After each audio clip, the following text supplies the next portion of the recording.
Hello, guys. I'm Sudarshan, a Starshine Star.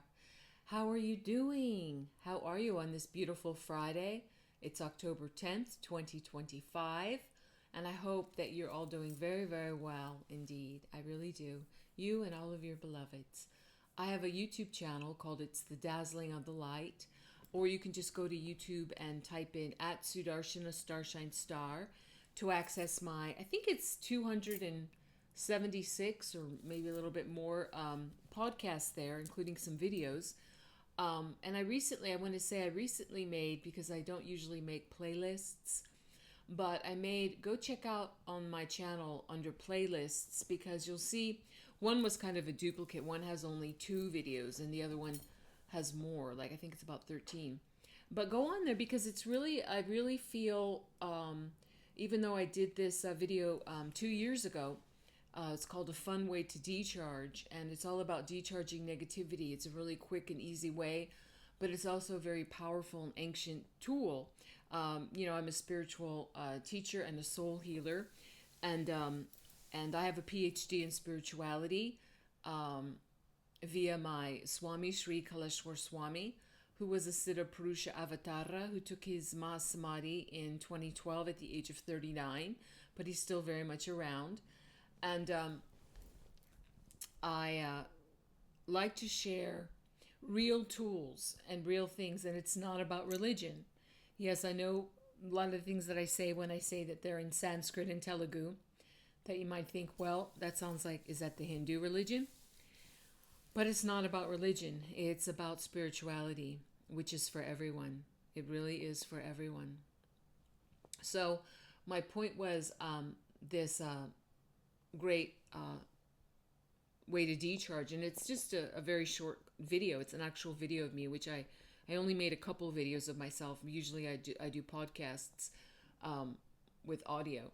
So anyway, I encourage you guys to check that out, because once you find out that tool, and you can access it pretty immediately, and you'll see the results right away. It's such a boon and a blessing to have that, because with everything that's going on, the great shift that we're in on the earth realm, it's very rocking and rolling times, and it's very beneficial to have a way to easily and thoroughly and authentically decharge negativity, right? We don't need to be carrying that. So, and I'm not talking about, excuse me, excuse me. I'm not talking about like kind of a new age concept of negativity, like don't harsh my mellow man or something like that. I'm talking about actual, just like if you look at any electrical outlet or any battery, there's a negative charge and a positive charge. We actually are carrying an overabundance of negativity, or like a negative charge, just from being a human. And now in the great shift that we're in, and there's so much reaction going on to the shift, bringing up a lot of fear out of people, and a lot of shadow coming out, and a lot of darkness is being exposed, which makes some people even more in fear, although there's nothing to be afraid of. Not if you live in a common sense way aligned with the divine. I love to quote Swami Yogananda, who said, with God, everything is fun. Without God, nothing is fun. And I find that to be so true. So I like to begin all of my clips with the 3 opening prayers that are in Sanskrit and Telugu, and they are short. It's the Guru Mantra, the Ganesha Mantra, and the Gayatri Mantra. And I do this to bless, uplift, purify, and protect you, me, and this clip. Before I do that, I command on the sacred blood of Jesus the Christ, Yeshua, to flow over all of us and all of our beloveds and all of our social media, or however we choose to communicate and express for the best and the highest. Jesus the Christ, please cast out all satanics and all satanic attachments. Please cast out all demonics and all demonic attachments. Please cast out the spirit of fear. Cast out the spirit of pain. Cast out the spirit of ill health. Cast out the spirit of lack and poverty. Cast out the spirit of resentment. Cast out the spirit of shame and blame. Cast out the spirit of mental instability, confusion, and doubt. Cast out the spirit of jealousy and envy. Cast out the spirit of feeling left out, feeling rejected, FOMO, if you will. Cast out the spirit of never being good enough. Cast out the spirit of low self-confidence, low self-esteem. Cast out the spirit of rage. Cast out the spirit of fury. Cast out the spirit of endless heartbreak. Thank you so much. Yeshua, please send your healing presence now. Thank you. Please heal the wounds in our soul. Thank you. Jesus the Christ, Yeshua, please, we thank thee and we receive your blessings and your healing presence for all of us and all of our beloveds, human beloveds and animal beloveds. Amen. Swaha. I call upon the powerful, loving, divine mother presence of Mother Mary and her beautiful, pure goddess heart of unconditional love, love without end. That heart of that divine mother has a fierce quality to it. It's not just a gentle quality. It has a fierce quality because it is sovereign. And it stands through all negative illusions, through all malarkey nonsense, through all lies. And Mother Mary is very, very steadfast in her true identity as being a divine mother, a divine Ma on the earth realm. Or rather, I should say, for the earth realm right now. So thank you so much, Yeshua. Thank you so much, Mother Mary. Amen. Swaha. And now to the prayers. Om, Om, Om, Guru Brahma, Guru Vishnu, Guru Devo Maheshvaraha, Guru Sakshat Parabrahmam, Tasmahi Sri Guruvena Namaha. Om Shuklam Bharataram Vishnum, Sishivarnam Chatubhujam, Prasanavaranam Dhyaye Sarva Vignupashante. Om Bhurbuva Suvaha Tatsavitur Varenyam Bhako Devasya Dhimahi Dhiyo Yonaha Prachodayat. Om Shanti Shanti Shanti.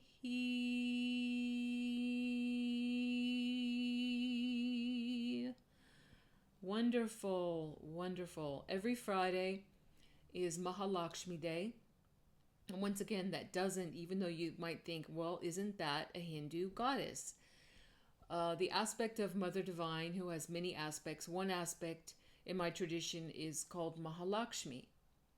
And she is so beautiful. She's the beautiful Divine Mother you see, so gorgeous, sitting in a white lotus with gold coins pouring out of the palms of her hands in like an endless river of wealth, abundance, and prosperity into like gold pots with beautiful white swans around her. And she is the aspect of Mother Divine that gives us the 200% life. That's 100% success in the spiritual and 100% success in the material.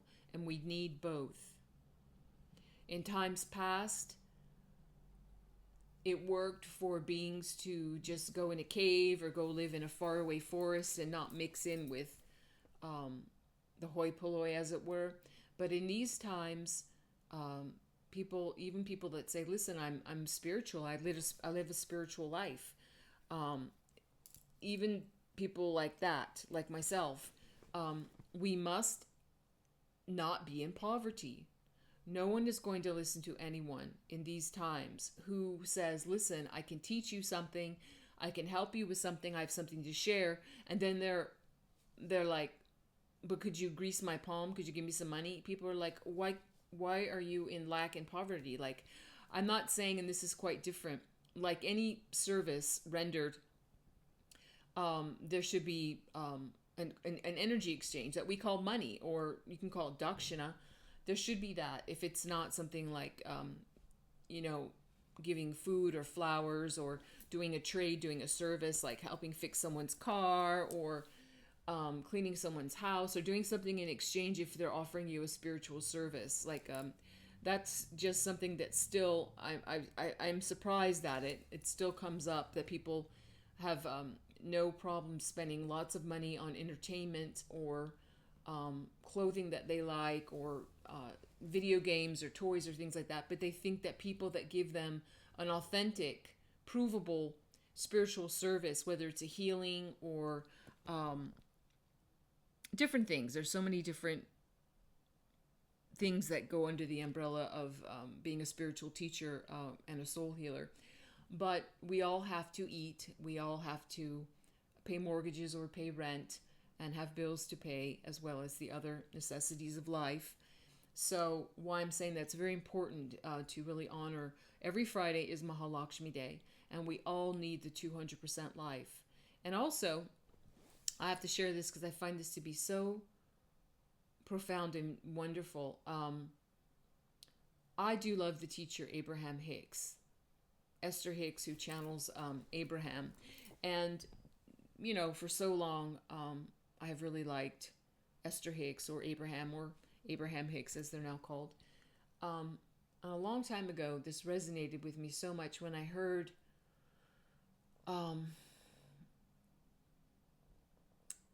and I'm not sure if it was just actually Esther Hicks, because she also talks and teaches when she's not channeling Abraham, or if it was Abraham, but it doesn't really matter, who said that you can't be poor enough to help other people with their poverty. Like if you're worried about people that don't have anything to eat and are living in the streets, or really need medical attention and they don't have money for something that they need, or their children need, or, you know, that whole category. We can't help when we are just rubbing two pennies together, when we're like, well, I don't even know where my lunch is coming from, you know, no matter how much we want to help. So that doesn't work. These lies about that to be really spiritual, you should be really poor and just be like a beggar on just always asking other people for money and for things. And now that's a different story if you're in a high classification. If you're in a high avatara level, a really high supernatural saint, and you're living that way, there's a different reason why the supernatural saints have begging bowls. They're actually taking negative karmas for people when they ask people to fill up their bowl with, you know, food, or they say, give me some coins or whatever in this bowl. They're actually removing negative karmas. And there's very few beings who are on that level. So, you know, also I want to say that just like on the same message that Abraham Hicks gave about, like, you can't be sick enough to help other people with their illness. You know, I mean, that maybe helps people to bypass some of the programming that we've had around money and poverty and deservingness, and, you know, do I deserve to have a good life and not to be in such a lack all the time, or to be self-destructive, so I keep wrecking good things that I have and putting myself back to square one, you know, via whether it's just bad habits or addictions, or just not a good way to live. But just think about that. What if there were people that were really in ill health, like all around you, like outside your house or in your neighborhood? What if you really believed that you had to get really sick in order to help them get better? You see? Now, you know that's nonsense, right? That's just plain nonsense. But that's what we believe about, that we have to prove ourselves somehow to life, to God, to the universe, to the cosmos, that we have to put ourselves in unnecessary suffering and lack and I don't have, or I can't have, all these suppositions. And then we think that's like, you know, the angels will smile on us. Like, you see, that's a true soul that's really being spiritual. No, none of us can escape suffering. I mean, part of the human life, a part of it is we have to experience that so we can experience its opposite. Just like you never really know the value and the quality of light like you do when you've been living in the darkness. You know, like when you come out of a dark cave, you'll know the validity, the experience, and the value of light. But also, let's just say you're in a pitch dark black cave. It only takes, you know, like lighting a match or like one small candle flame to illuminate like that whole cave. Like you do that in all of a sudden you can see all throughout the cave. It's amazing what just a little light does to dispel the shadows and the darkness. Yes. So on that note, you know, I did this actually. I prepared this to record a podcast yesterday. There was so much going on, but then I was just too busy to record it. So I just checked before I was going to record this, because part of what I'm talking about, and just yesterday there was another little rat-faced district court black robe judge in the United States that again has put a hold on, said there's a hold now that President Trump can't send the National Guard troops into Chicago, even though, I mean, they've been parked out there for a while, but not to actually go into Chicago and do things, although they were already starting to. So there's a little bit of a hold, but I you know, I don't have a crystal ball that I'm looking in to say this, but I'm going to share with you what I want to share with you today. And if that doesn't help assuage anyone's fears, like, gosh, this will never get done. It's such slow going to clean up the United States of America, to clean up the satanic filth and all these terrorist organizations and, you know, communists and radical Islamists and everything that have taken over. It's all really at its root. It really is satanic. It really is hating humanity and just wanting us to roll around in the gutter, you know, just filthy, hungry, fearful, ruled, you know, with big boot of totalitarian satanic authority on the back of our necks. You know, no free will, no free speech, etc., etc., etc. But so I had to check. So I was like, wait a minute, let's see, because pretty much this whole year we've seen that when these little 700 or something district court judges that are all black robe judges that are all throughout the United States, and they're really showing their true colors, aren't they? They have the nerve to think that they're in their little puniness that they can assume executive authority over the chief executive that was voted in by we the people of the United States. That's ridiculous. The judiciary does not have power over the executive authority held by the CIC, the Commander-in-Chief, the U.S. President. No. But I have something really good to share with all of you. So anyway, I did, like I said, I checked, and it seemed like it's still ongoing. So it will be rectified, though. So let's get to what I want to share with you guys. And thanks for being patient. I just had something else I wanted to get off. Oh yeah, I wanted to say before I forget, because there's so many things I want to speak to, but the news cycle is just too intense. I mean, I just every day is just so much, and there's so much that I want to share with all of you. But not just about current news, but about history and facts, and also spiritual truths and different things I can share to assist, and things like that. But the Katie Hopkins, I don't know if you're aware of Katie Hopkins. She's a really well known. She has does her own a show. She's like a comedian that does her own show that was called Katie's Arms. It was like a play on, like, she has her own pub and she'd be drinking a glass of wine and doing comedic things. But in the last several years, she's gotten a lot more political, because as the UK has gone up in flames, and she speaks to it, and she tries to use comedy, you know, to say things, but still, because there's no free speech now, because the United Kingdom is captured and controlled, and they will get out of it, but right now it's pretty tough going. You know, they arrest you for, you know, Facebook posts. They arrest you for retweeting someone's post.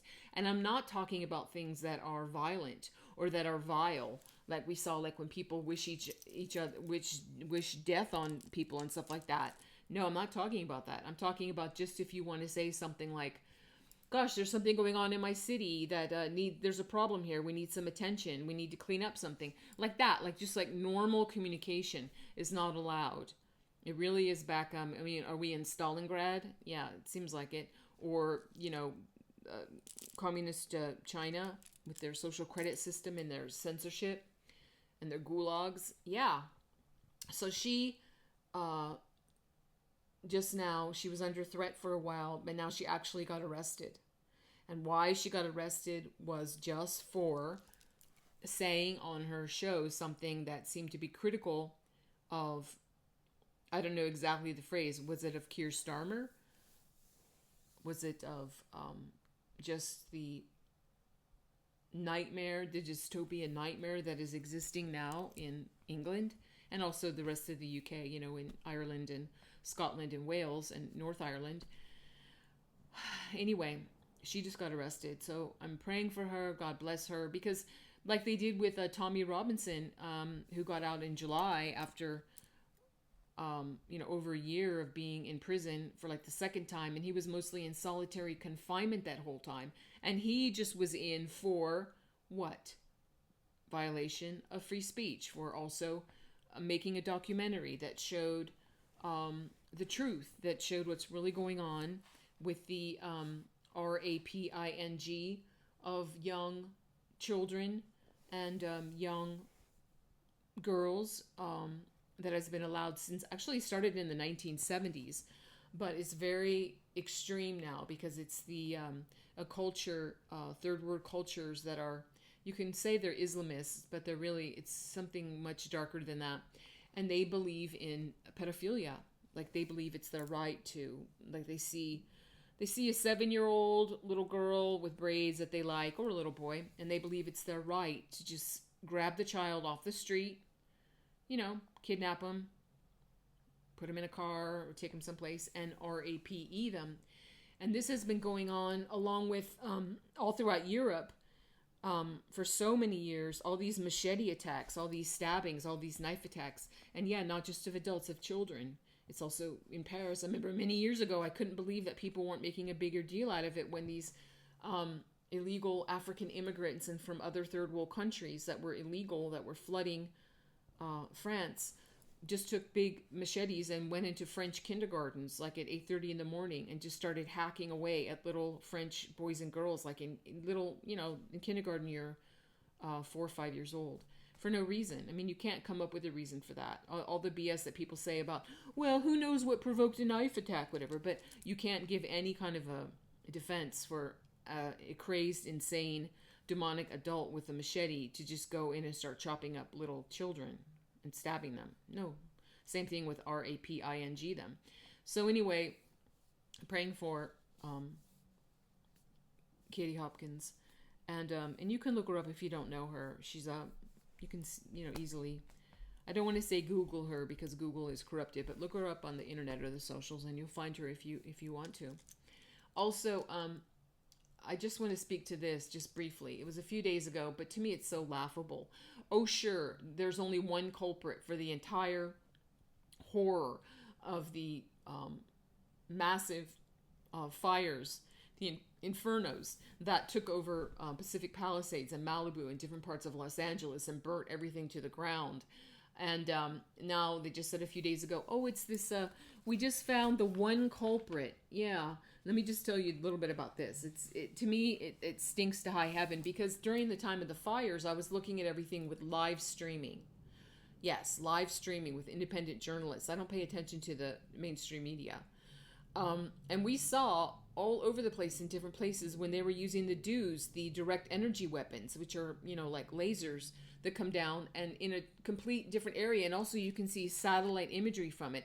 It's nothing organic. It's not like, well, the brush caught fire or it spread from this and that. You see the laser strike coming down from the ethers, boom, and you can see, I saw this on many satellite close-up views, and all of a sudden smoke plumes, and then they maybe do it again in a closer area, and then the whole thing is in an inferno, and it's spreading really fast.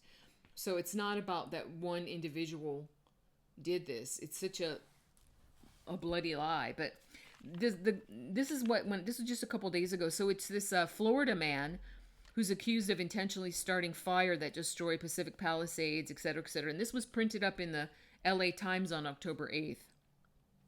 And it said authorities arrested a suspect in the Palisades fire after a 9-month investigation. A 9-month investigation into the blaze that unalived 12 people. The devastating fire that destroyed thousands of homes appeared to have been a rekindling of an earlier New Year's Day fire. The most destructive inferno in Los Angeles history, which charted a devastating path through Pacific Palisades and Malibu, and other places too. They're not mentioning it, like Altadena and parts of Hollywood, stuff like that. Malibu, excuse me, in early January was a flare-up of a fire that an Uber driver intentionally set days earlier near a popular hiking area. Federal prosecutors alleged Wednesday authorities announced the arrest of, now wait for it, he's a 29-year-old Uber driver named Jonathan, and please forgive my pronunciation, Rinderknecht, spelled Rinderknecht,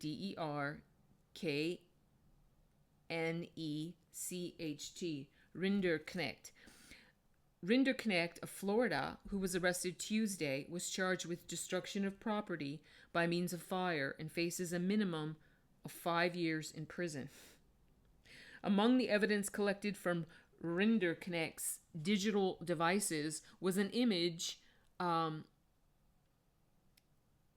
was generated on ChatGPT depicting a burning city, said Bill Esali, acting U.S. I never remember how to pronounce Bill Esali's name, but I'm just going to say Esali. Bill Esali, acting U.S. Attorney for the Central District of California, at a news conference Wednesday.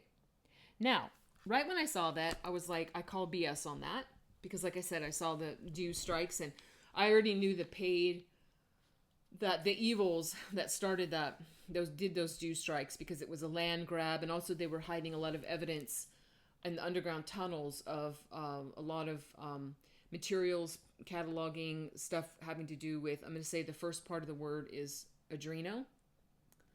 And then you can add this second part of this word onto that word to make one word, chrome, and also chromochrome, extraction from the babies and the children.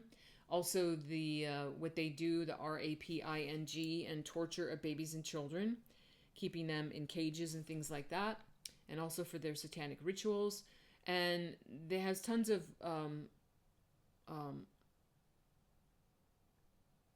hard drives and, tons of USB drives, I'm sure, as well as lots of files and records and everything that the evils had to get rid of. So that was also another reason why they blazed up underneath Pacific Palisades and Malibu and those areas. But if you notice, the very satanic Getty Museum in Pacific Palisades, which goes down many, many levels underneath, there's a huge complex underneath there. It's kind of like hell on earth underneath there. It was said that usually they keep at least 30,000 children and women in prison there for all the things I said before. And if you doubt that, if you question that, there's several people speaking out about it who experienced it and survived. One of the most famous ones, her name is Allie Carter,Ally, then Carter. And I suggest you look her up and you can hear her eyewitness accounting of what's underneath there. As well as there's a man, and gosh, I can't believe now I'm forgetting his name. He's keeps getting censored for so many years, but he's very much involved with, he's always asking what's underneath the Getty, and he used to be on X and all the different medias, but over the years he always got censored because people didn't want that information to get out. But there's a way to find out this information. If you use, don't use Wikipedia or Google, they're corrupted. Use Bing Brave browser, and then from there, go to the sites like rumble.com or BitChute, BITCH, shoot.com. There's also UgeTube, which is spelled UGE tube, as well as the regular YouTube. It has a lot of good stuff on it. That's why I'm still on here. You can also go on X. There's, and put that in the subject matter and get people that are posting a lot of things with film, with documentaries, with court orders, with whistleblower testimonies, with investigations. You can see so much. So anyway, I don't know how. Oh, I got on that topic because of Jonathan Rinderknecht. So I don't believe this, but also, like I said, a couple days ago when I first saw this, and I was just like, this is BS. Something told me, well, what is the meaning of his last name? Because I recognized that it was German. Maybe it was Dutch. I looked at it, I was like, what does that mean? And then when I saw the meaning of Jonathan Rinderknecht, the 29-year-old Uber driver who's being blamed for this whole fire, do you know what it means, listeners? It means cattle farmhand, or cowboy, or cowhand. Now, what do cowhands do? What do cattle farmhands do? They round up the cattle. They herd the cattle, right? What do the satanics call us, we the people, humanity, the Adamic, the humanity that comes from the line of Adam, not Cain? What do they call us? They call us goyim, cattle, sheep, useless eaters. So when I looked at this, I was like, I think that's a big clue. And I don't have any way of getting other specific information about that for you guys right now. But it's really, something's going on there. Whether it is a white hat operation that they're wanting to do things by making it like they've got the culprit so other people relax, or they're just using that to make people want to be more interested into what really went on with the LA fires, because it's obvious that this one little Uber driver is not the big cheese of all of that. Yeah, so I don't know, black hat, white hat, I don't know, but it has big question marks after it, and I think it's very interesting. And yet again, God bless all those families and all those people and children and animals and the very nature itself that was just scorched unnecessarily by the satanic evils all throughout that LA fire. And they're still not allowed in Pacific Palisades to get city permits to rebuild their homes. They own the land.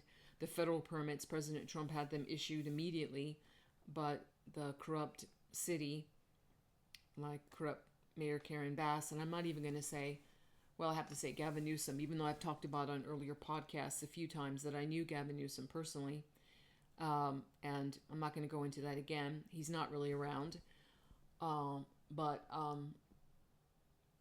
who's ever subbing in for that, who's ever operating through that face mask and or CGI hologram, like that's happening so much all around the earth right now. I just don't know. Or no, I was saying that the people that have the land, they own the land and they lost all their homes in Pacific Palisades. They're still right now not allowed to rebuild. They're not allowed to because the city won't give them a permit. So their land is just laying there fallow. And those were expensive homes. And what are they going to do? Anyway, so, God bless them. So now to what I wanted to share. I'm going to call this clip Red October Part 4. What happened? Insurrection Act coming. And yeah, that's what I'm going to call it. I don't have the time because I'm just one human woman, but I have so much that I want to share with you guys. Like I'm just thinking of something else I just saw today from some excellent independent journalists that do excellent reporting about what's happening in China, which you'll never see in the mainstream media. And I might have to do a little piece on that because it seems like Xi Jinping had a heart attack or a stroke just recently. Now, that's always suspicious. It's always sus with these communist leaders. I mean, it seems like, how many times has Xi Jinping been replaced? How many doubles are used or face masks? I don't have the answer to that, but that's what's been going on. So to now say that, oh, Xi Jinping had a heart attack or whatever, or had a stroke, it's just like the way to get him to exit stage left. And that's a very interesting subject. Yeah. All right. But anyone, I don't wish anyone, no matter what kind of darkness they're involved with, I don't wish heart attacks or strokes on anybody, because I do believe in redemption, and I talk about that a lot, and I truly believe it. I believe in the power of redemption for truly penitent souls that really realize the error of their ways, no matter how evil their life has been. As long as they're still breathing, there's still a chance to ask the divine to step in, to turn one's life over to the divine. But that said, I mean, it doesn't mean that all their negative karmas are wiped. I mean, this earth realm is action reaction. I mean, you do bad, what comes back? You do good, what comes back? Even though you might not realize that. Like people say, oh, why do all the good people, die? It's a kind of a layer topic, but anyway, my point in saying is that I truly do believe in redemption, and I pray for that for all the beings, no matter what they are doing or what they're not doing. And that's the way we're headed. I don't mean in my lifetime, but that's the way the earth realm, the new earth, is headed. That's what we're going to have. Dark, really heavy souls won't be incarnating for a long while on the new earth, because they're like Nikola Tesla said, everything is frequency, energy, and vibration. You can't match anymore. There's a real block around the new earth for dark, demonic, satanic, really evil beings. They're not able to incarnate. So they have to face the music. But hopefully, even if it takes thousands of years, millions of years, they will realize that they were responsible for making wrong choices, and they're going to have to experience a lot of what they made other people experience, because that's what karma is, the action reaction of your thought, words, and deeds. And you can't pour all this out here and not expect a blowback, if not in this lifetime, in other lifetimes. And the opposite is true as well. All the good, everything small that you did. Did you hold the door open for someone? Did you give a beautiful smile? Did you help an elder person cross the street? Did you give a few dollars to someone who really needed it? Did you give some food to truly hungry? Did you help get someone to a rehab center, like go with them so that they could have the courage to check themselves in? Did you help clean the house of a old man or woman that is unable to do it for themselves? Or did you bring them groceries? Did you just take the time to play and sing with some children that are maybe feeling downcast or lonely, or just burdened by too much homework or schoolwork, and even though they're so young? And did you do stuff to remind them that truly all is well, no matter what it looks like, all is well? Did you help animals? All those things, everything. It doesn't have to be these big dramatic acts of charity and service and goodliness and godliness. Every single thing counts. Every single thing counts. And so often we don't know in the aftermath what good or what shift we brought to people when we were listening to our intuition, and we just felt like listening to someone who needed to talk at a coffee house or something, and they seemed like they were crazy at first, but then they started telling you all these things that just happened in their life, that they're reeling from, a lot of tragedy or different things. And rather than trying to fix them or poo-poo them or not really listen, like fake listen, you really gave a listening ear and a listening heart. And the good energetic of that, it does help. It helps assuage the wounded heart, the terrified mind. It helps to do something. It really is real. So back to Red October Part 4. What happened? Insurrection Act coming. So this is from a guy that I really like his channel. His name is Steve Turley, Turley. So I'm reading this from him. He said, "Did America really have to endure years of violent protests, riots, looted cities, and arson? Or was it all allowed by design?" Oh, he said, "Did America really have to endure years of violent protests, riots, looted cities, and BLM arson? Or was it all allowed by design, so the politically powerful could sip wine in gated communities while watching our country burn?" This week, the answer finally became crystal clear. President Trump has officially unleashed federal power to end years of Antifa-fueled chaos, and even the federal courts are backing him up. Trump has delivered the law and order restoration Democrats had been dreading. The whole nation is watching these woke ultra-left anarchists run scared, and we're going to find out why he's just getting started. Hi, I'm just enjoying yet another exuberant day in President Trump's golden age that you made possible back on November the 5th. Portland, Oregon, a Democrat-monopolized rat-infested wasteland, a third world hellhole. Sorry, that's an insult to third world. A city that spent over 100 nights in Antifa-initiated turmoil. A city that has finally met its match in President Trump. The game just took a dramatic turn. Remember that left-wing lunatic disguised as a federal judge who issued a temporary restraining order over the weekend blocking President Trump from deploying the Oregon National Guard troops to Portland? Yeah. Well, she was just told to shove it by her judicial colleagues. The Ninth Circuit Court of Appeals unanimously, yes, you heard that right, unanimously lifted this activist judge's restraining order on Trump's mobilization of Oregon National Guard troops. And so now the National Guard, together with federal agents, are descending en masse on this third world Democrat imploded city with one ruthless mission: restore law and order once and for all. No more catch and release. No more city officials handicapping law enforcement.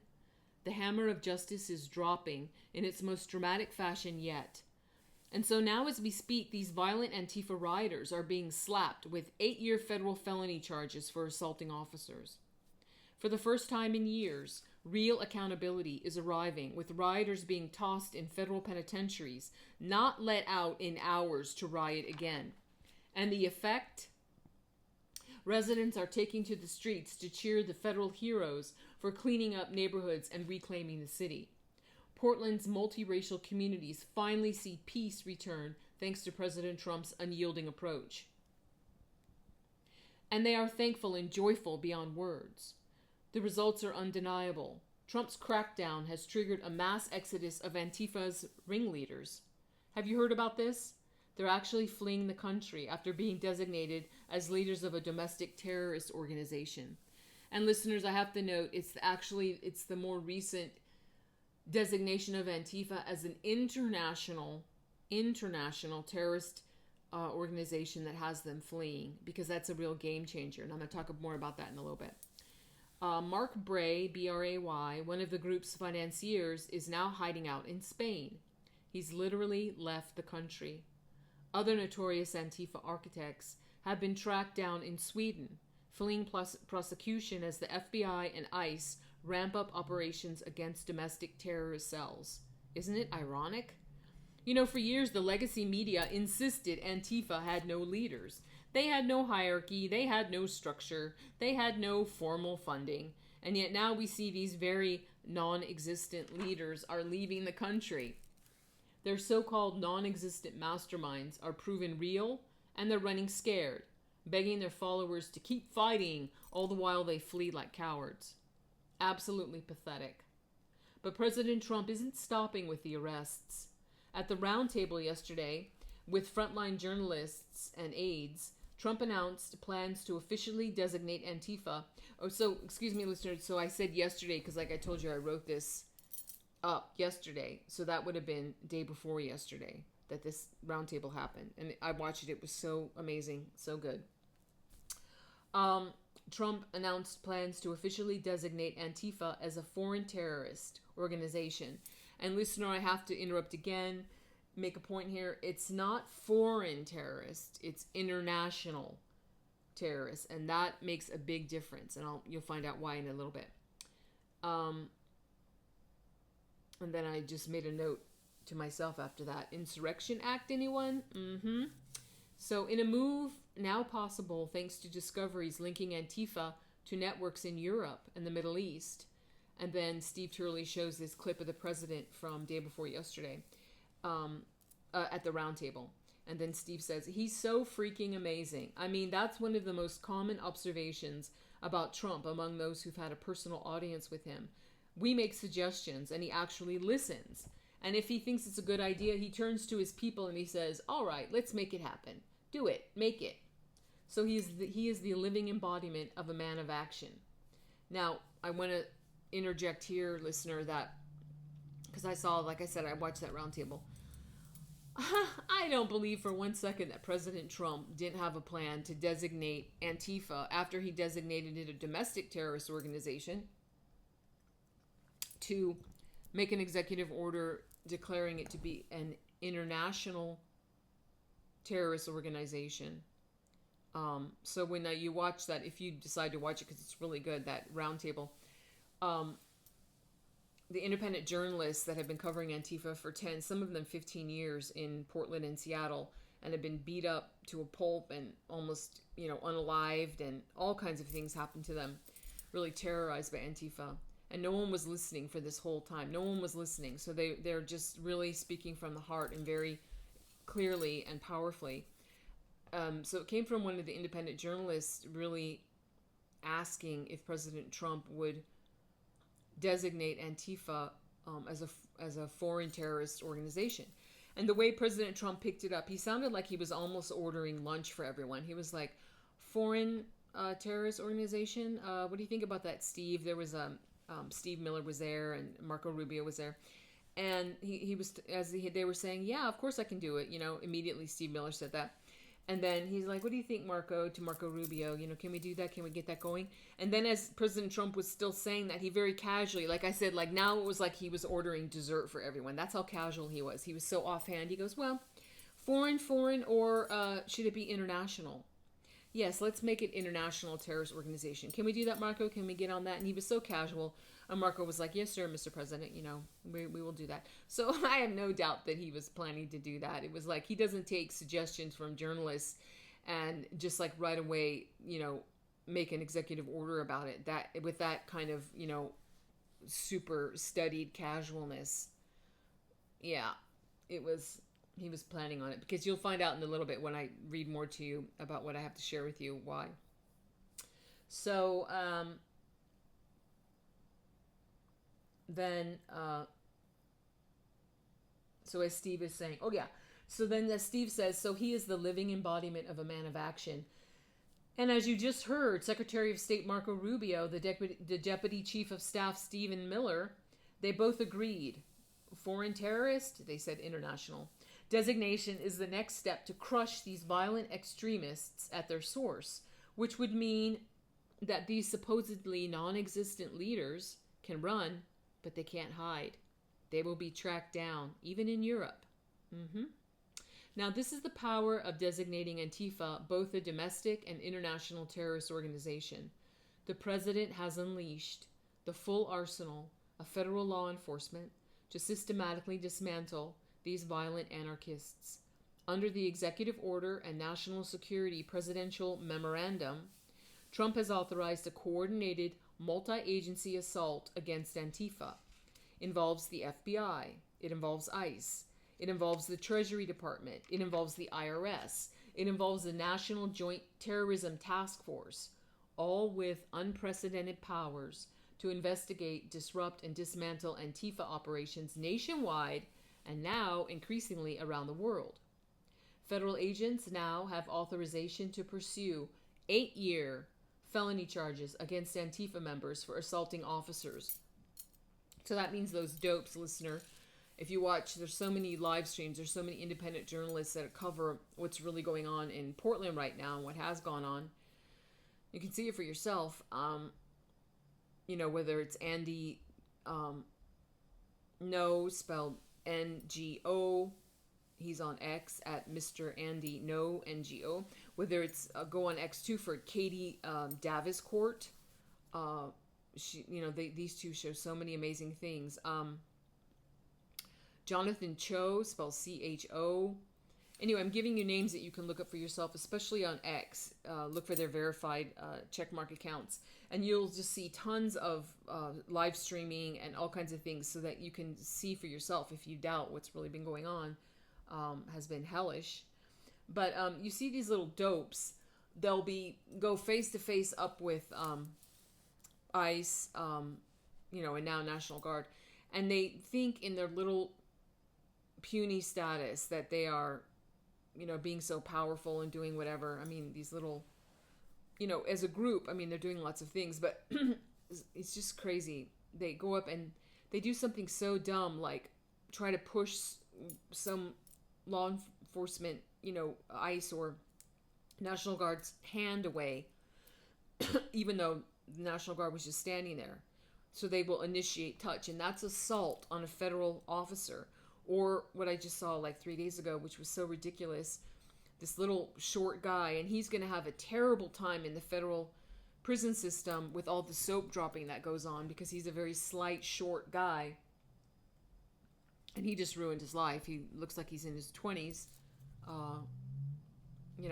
He's going down for, what did he do after several minutes of just like screaming in this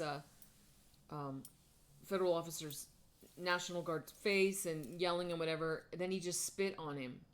And then 4 of the officers just immediately took him down and handcuffed him and brought him into the ICE detention center in downtown Portland there.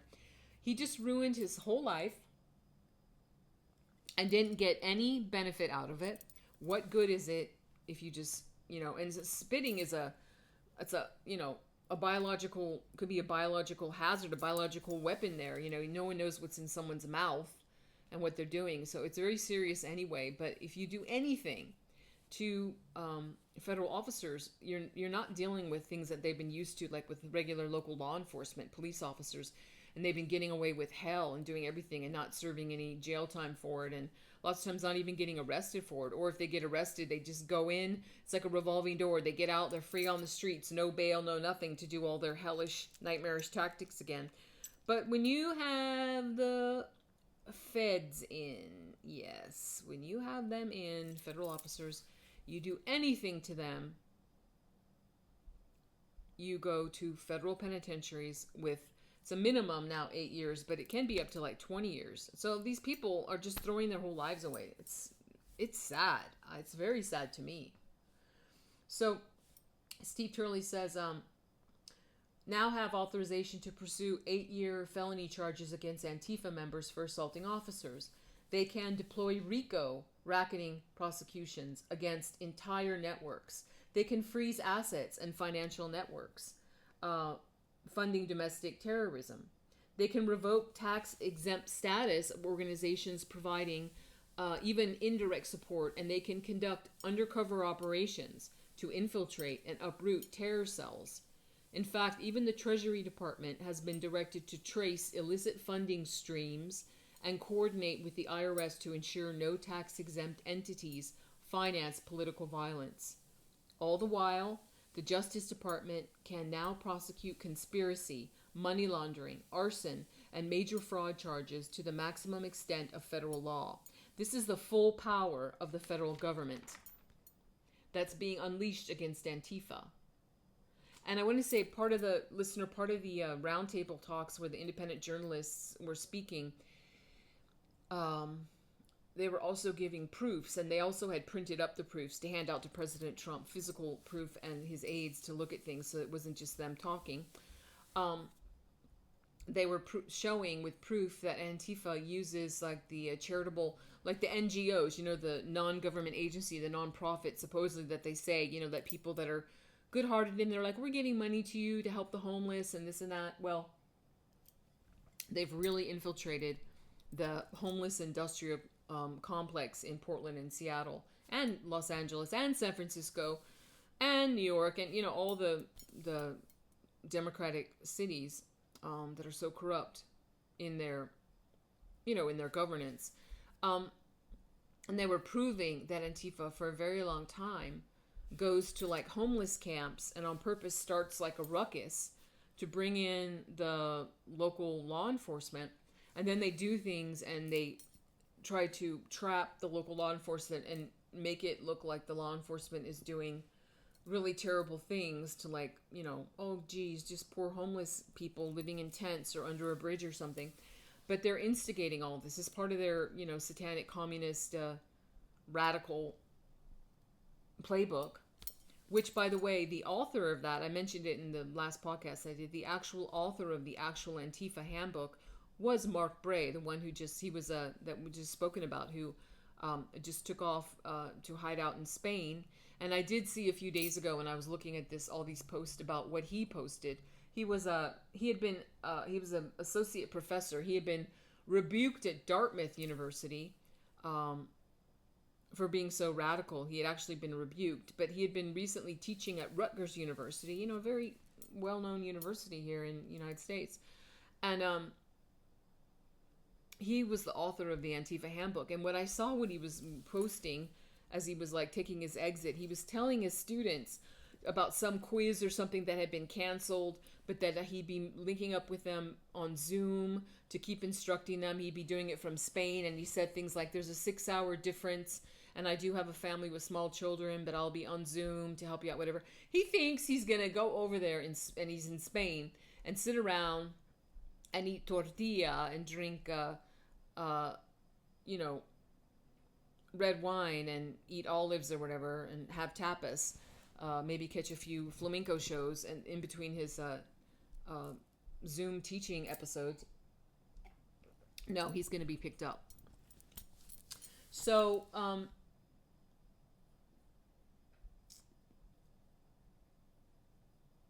also, let's see, where was I? That is the full power of the federal government that's being unleashed against Antifa. Most significantly, Trump has established legal precedent for treating domestic terrorism with the same aggressive tactics used against organized crime and foreign terror groups, giving federal law enforcement the tools to target not just the street-level rioters, but the entire infrastructure of funders, recruiters, and organizational supporters behind Antifa's nationwide campaign of political violence. Federal agents have now repurposed ISIS resources to hunt down Antifa cells, with scenes of targeted arrests in Portland capturing the newfound confidence to completely dismantle this terrorist organization. I mean, gone is the era of demoralized law enforcement. Now, U.S. citizens are out in the streets thanking ICE for bringing order back to their communities. And the message from Trump's America is simple. Law and order has returned, and anarchists and their enablers are being crushed as we speak. This is just the beginning. As you know, Trump sent the National Guard to Memphis, to Chicago. It looks like it's going to be Boston next, with all the out-of-control rioting that's broken out there of late. Everywhere we look, President Trump is restoring law and order. And red state governors are taking the cue from the president as well. They're beginning to crack down on their own blue cities, which is frankly about damn time.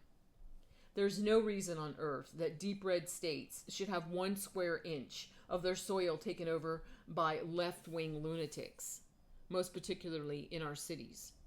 Remember, if we're going to reawaken American civilization, we're going to have to revive our cities, since civitas, the Latin word for city, is the heart of the word civilization. Trump knows this, and he knows crushing the far-left lunatic organizations that have taken over our cities is but the first stop in the social and cultural renewal. We're not even a year into his presidency, and he's already changing every part of our nation for the better.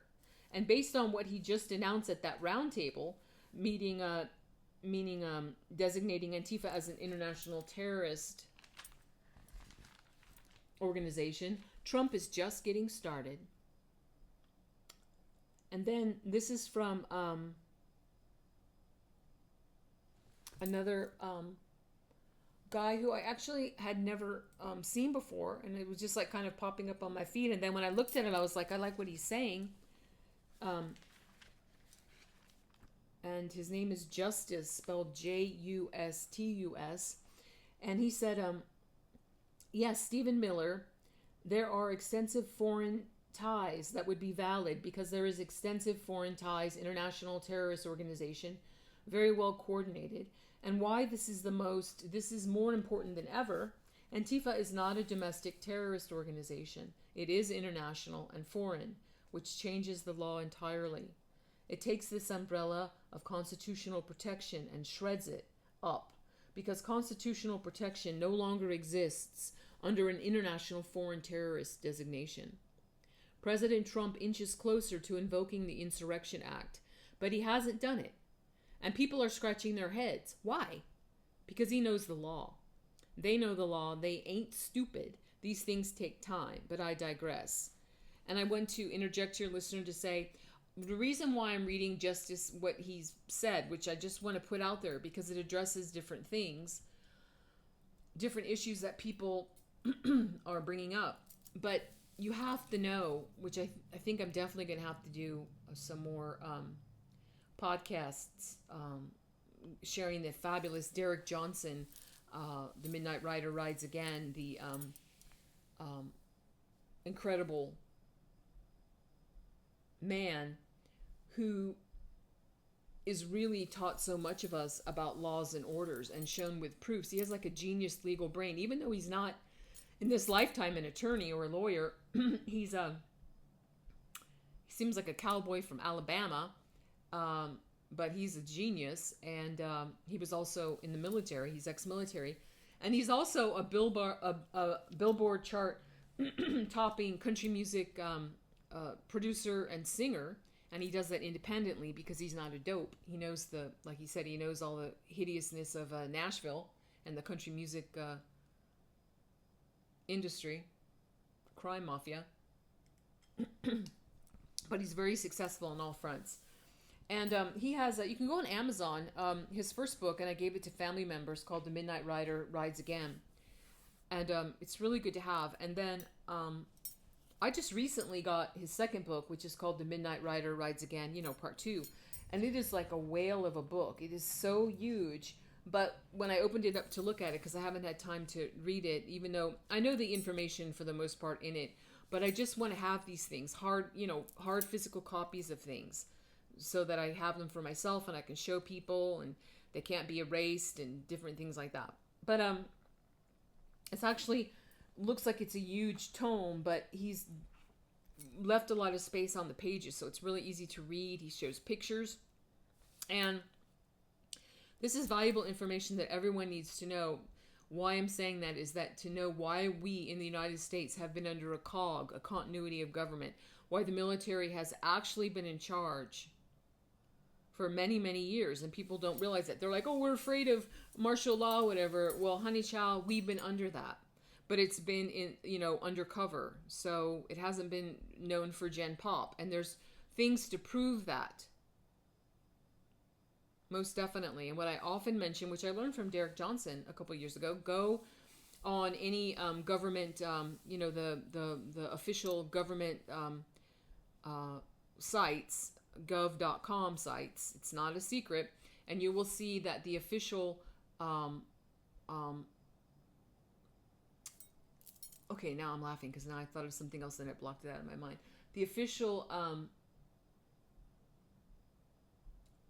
Law of War Manual, which you can read for yourself. It was revised just a few days before President Trump rode down that escalator in Manhattan and announced his candidacy for the President of the United States. Just a few days before he did that, no coincidence, the official Law and Order Manual of the United States was revised, and you can see what it says, what it talks about when my country, America, is infiltrated from enemies, foreign and domestic, what happens when that's actually ascertained and proven, how the military then steps in, because our military was formed before our government. The military was the first thing formed, and like President Trump always says, it really is for strength through peace. It's not about just being like the evils, like how they used our U.S.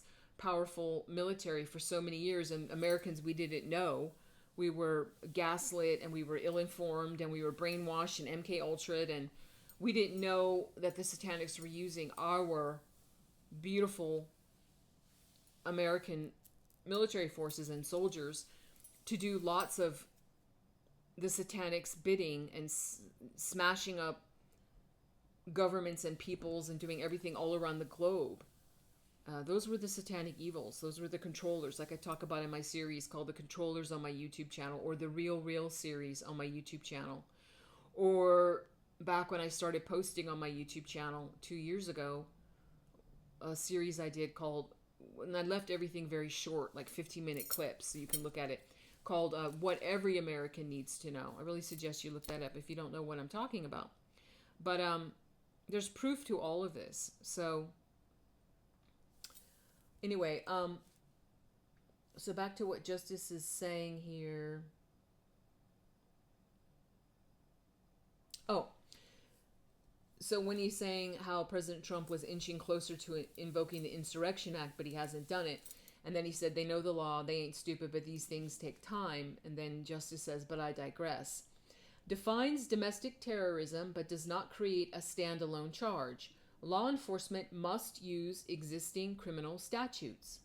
The FBI under the DOJ, I'm sure you know DOJ means Department of Justice, investigating domestic terrorism. Everything must go through U.S. courts. You must file. The courts must approve everything. You see, it's a lengthy process. It's hard to get anything done. Must act through law enforcement, not military. Can't direct DOJ and DHS, Department of Homeland Security, to prioritize certain threats or open investigations. Well, what's the difference between a domestic terrorist designation, which is the bottom line? The president cannot unilaterally use military or lethal force against domestic groups. Action must go through the judicial process and law enforcement. Hence why all this has been in court until you designated an international terrorist organization, which is very well defined in U.S. law. Hence why Trump playing coy, and he's referring to the recent, roundtable with the independent journalists that I just mentioned 2 days ago. Hence why Trump playing coy changed the word foreign to international when he addressed Stephen Miller. When the target is international, the president's authority is much broader and more direct. Hey, Mayor Brandon Johnson, J.D. Pritzker, Portland, Boston, you listening? I want to give you a little learning lesson here, folks, because you're really not going to like what this says. This is going to bother you because this means you better move out of the way. Because when they designate Antifa an international terrorist organization, and they already have the right to get rid of those here illegally in the United States, and Antifa shows up at the protests trying to stop all this, well, wow. President Trump pretty much will have all the authority he needs to do whatever he needs to do. So international terrorist organizations and as commander-in-chief, the president can use military force abroad to protect U.S. citizens abroad. Do you hear that, Mark Bray? Yes. Put down your vino rojo. Stop chewing on your tapas because you're about to get yanked back to the U.S. to face justice.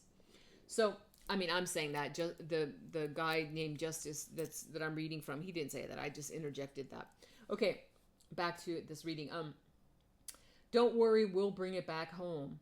Under AUMF 2001, passed after 9/11, this gives the president the power to use all necessary and appropriate force against those responsible for attacks and associated forces here. Allows the president through Treasury and state to designate international terrorist organizations and freeze their assets. Here, grants covert action and intelligence gathering against any foreign threat, requires reporting to Congress, but allows short-term military action abroad without pre-approval. He can target individuals without judicial warrants here, coordinate with foreign governments, or act unilaterally abroad. No congressional approval needed. And use lethal force preemptively, if justified, as part of an ongoing armed conflict or self-defense here. Remember that term, armed conflict? Did you just see about a week or so ago when President Trump officially designated the narco-terrorists operating in international waters headed for the U.S., mostly coming out of Venezuela with their little speedboats that were packed full to the gills of fentanyl and other things. And he said that it is officially labeled as armed conflict. And that under that, that's why the people that are in an uproar saying the president can't keep sending out these, laser strikes to evaporate those boats and the people on them. He can't do that. Well, now you understand maybe a little bit more why. Part of an ongoing armed conflict or self-defense here. Ooh, he doesn't even need to obey his approval, he said. I don't even know what that means, but I'm just saying it because he said. I don't know who the second he is in that sentence. But anyway, and this doesn't go through the U.S. court system. Wow. That changes the landscape a bit. Bottom line, the president has quasi-war powers against international terror groups because they are treated as enemy combatants, not criminal defendants. Hey Antifa, I know you like those black outfits and masks, and I know you love torturing our ICE officials on the ground, and it sounds like you like boxing them in and all that good stuff, huh? Well, the rules on the ground are going to change a little bit. I don't know if there's a handbook for this for you folks, so you may want to reach out to those who are hiding in foreign countries, who are your quasi-leaders, and who ran from the United States because they wanted to go duck and cover somewhere else. And you might want to ask them for a revised handbook.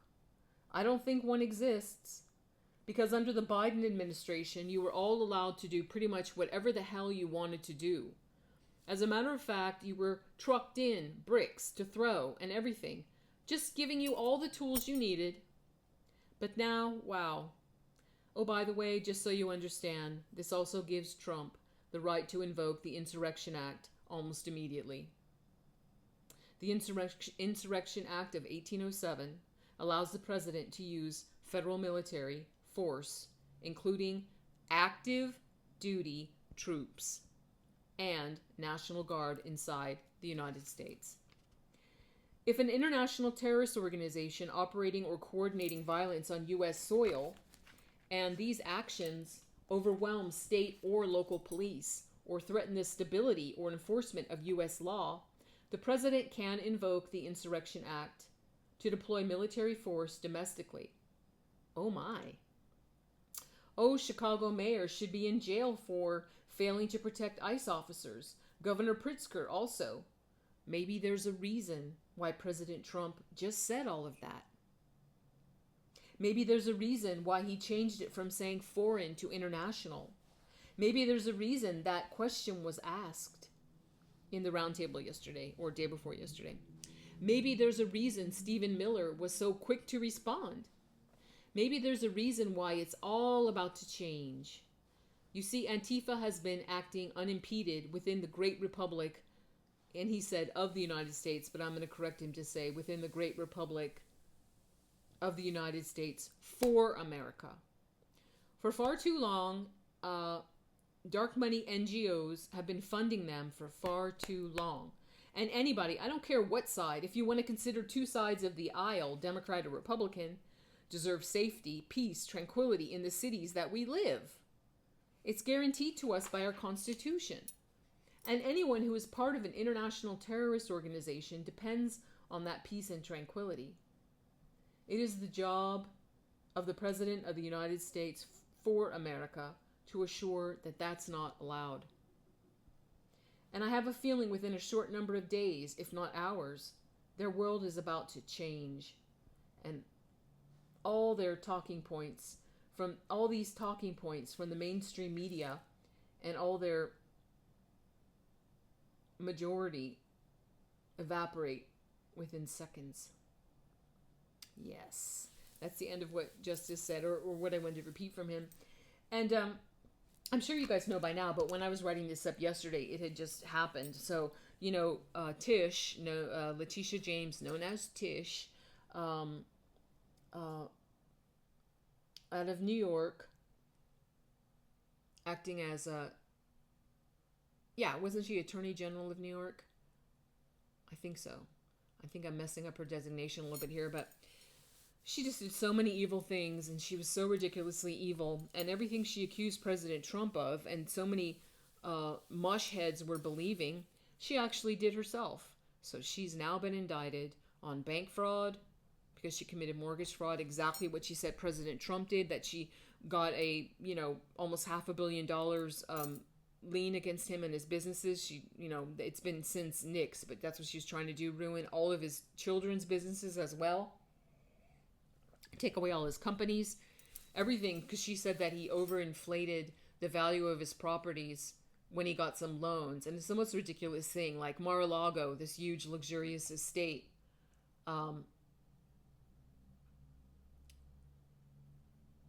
which is worth so much money. And at the time when it was evaluated, they were saying like, oh, it's only something, just a few million. So President Trump overinflated the value, as if Mar-a-Lago, that huge Palm Beach estate, is only worth a few million, whether it was a couple years ago or now. It's so ridiculous. So anyway, Tish is guilty of that. So she got indicted on bank fraud, and also there's another charge. So she has 2 counts, and each of these counts can give imprisonment for 30 years, each one of them. So, yeah, it's indicted. It's not convicted yet, but the dominoes are falling. So, like I said, I wish she didn't do that. I wish she wasn't so corrupt. I wish she wasn't so stupid, because it turns out, like, when they talk about the profits on her lying about her mortgage fraud, it looks like she just stole, it was just like $19,000 from the taxpayers on that. Is $19,000 worth your entire life? Is doing these things, you think you're so smart? $19,000, and, Tish is not old, but her whole life is going to be in the can now. Just bye-bye. I honestly, I like to see the justice, and I really do celebrate that, and I like to see the criminals get removed from our civilization, our society, because they need to be. But I feel that it's tragic what they did in their lives and what they turned into, and now they're paying the piper for it. I still pray for their souls, though. And anyway, the dominoes are falling. So let's see, there was one other thing. Let me just see. Oh, well, I can't remember it now. I'm going to end this here. Please like it if you liked it. Please like, share, and subscribe, and hit the notification bell. Thank you so much for doing that. I really appreciate you. And why not join my YouTube channel? I would love it. Thank you so much. You're very welcome to. I end all of my clips with a closing prayer, which is in Sanskrit and Telugu. And what I'm saying is, God bless all beings in all worlds. Om Loka samasta sukhino bhavantu. Loka samasta sukhino bhavantu. Loka samasta sukhino bhavantu. Om Shanti Shanti Shanti. God bless you and yours. I'm sending much love and big hugs to you and yours. I'll see you when I see you. Stay safe. Stay happy. Bye-bye for now.